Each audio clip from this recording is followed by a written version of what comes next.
हाड़भंगा शीतरे अस्तव्यस्त जनजीवन असह्य झाड़े थरुछि सारा ओडिशा। आसंता 3 दिन जाए राज्य में असह्य शीत लहरी जारी रहिबो। उपकूलरू उपांत उत्तररू दक्षिण सबुठी प्रबल ठंडा। 10 डिग्री तले रहिछि राज्यर 11 सहर।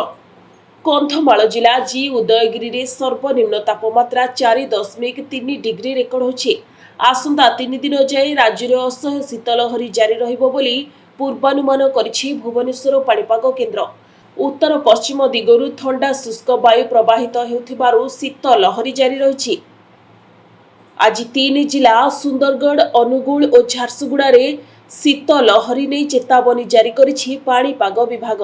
उत्तर आभ्यंतरीण ओडिशा रे सर्वनिम्न तापमात्रा स्वाभाविक ठारू 5 ରୁ 6 डिग्री कम रहिथिबा बेले दक्षिण उपकूल ओडिशा रे तापमात्रा स्वाभाविक ठारू 3 और 4 डिग्री कम रहिछि।